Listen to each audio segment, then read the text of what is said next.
not responsible for the other guy's death, Yeah. and also the one who first broke the revenge arc. See, when I first watched this, I thought Christian Bale was the bad guy through it all because he killed the wife. But he didn't do it on purpose. He didn't do it on And purpose. he felt enormous guilt. Yeah. Either way, it was a tragic accident, is the thing.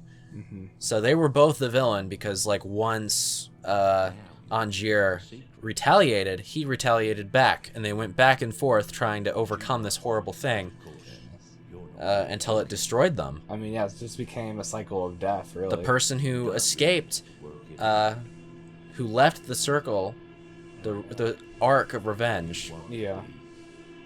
Fooled. Oh, it's amazing. I thought this music choice was weird at the end. I did too. I was like, what the heck? What? Yep, Jonathan Nolan and Christopher Nolan. So They did him and his they did stuff Christopher like, Priest wrote the novel. they did stuff both on like Dark Knight and like I remember like seeing them like they were I think Jonathan Nolan did a different part of Dark Knight when Christopher Nolan directed it. Yep. Well, so we said we would reveal which one was my favorite movie at the end of this. Mm-hmm. Because Ben guessed that Inception was my favorite movie of all time. Yeah, what's your favorite movie of all time? My favorite movie of all time is...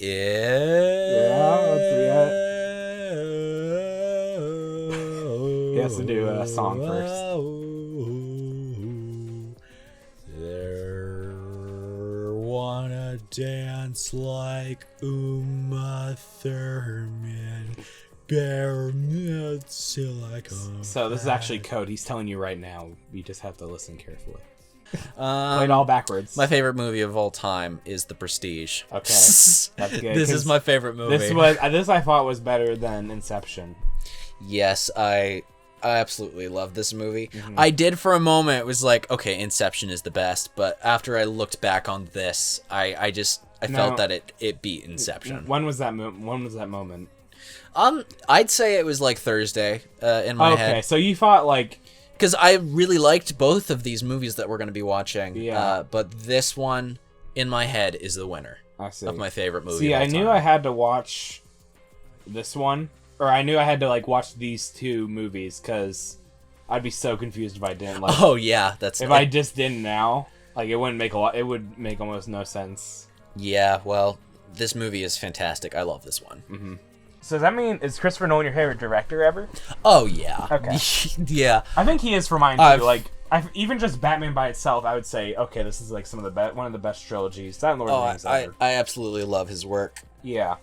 Well, Well, I mean, I'm glad of Christopher Nolan. There's no like, so you know how like George Lucas was hailed, and Peter Jackson was like hailed for his work on both Lord of the Rings, and then like in The Hobbit, he kind of went wrong, and like with the prequels, George Lucas kind of went wrong.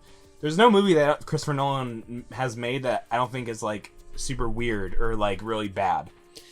Like Yeah, I well- think he really takes time to make a movie when he wants to make one. Christopher Nolan really does have like a lot of range for his Yeah. storytelling. Like they do have very similar like mechanical aspects, but they go very different places. Whereas George Lucas is famous for his like cartoonish style, Yeah. sci-fi, specifically Star Wars is what made him. Yeah, And then so I guess it makes sense. So, because, like, he made it, like... he's Christopher known Nolan, for one type of movie. Christopher Nolan makes, like... he made, like, space movie. He made, like... This, I guess, is historical kind of, like, old He's English. gone from sci-fi to drama to thriller thriller. He's done horror before. Then there's, like, action with Batman. And, Yeah, he's done action. He has a lot more range. Yeah. Where George Lucas is definitely not my favorite director because Oh, man. I honestly wasn't a big fan of the also, cartoonish Star Wars. I can see why Peter Jackson wouldn't either, because he's really only known for Lord of the Lord of the Rings. Rings and They Shall Not Grow Old. They Shall Not Grow Old. That's yes. a really good movie. I have the movie on DVD. Well, yeah. So he hasn't gone as many places as Christopher No, Nolan he hasn't, which has. I don't think he will. But I think this guy, I don't know how many movies he has left in him, but he's like still fairly young, so I bet he has a lot. But I don't know He's got a lot. what else to go. Like what else what is he gonna do next after Tenet? I have not seen Tenet yet. I do want to. I feel like you'd like it a lot. I probably would. Yeah. Well- Boston Museum of Science. Ready to close? David Copperfield. Yes, we're ready to close. Sorry. All right, thank you everybody for watching this episode of the Cinematic Fanatics. We will be back with the next entry of our Christopher Nolan series, Inception, in 2 weeks. 2 because weeks. But it was 1 week after. No, because our time budget got cut because we didn't make it to 1,000 subs, so we only post once every 2 weeks. November. It was the first November when the thing was. Yep. Are you currently looking for a job? Yes, I am. I actually got rejected from a Dillon's, and I was like, how did I get rejected from a Dillon's? Me too. I was like, what do they want? Okay, bye everyone. Yeah, bye everyone.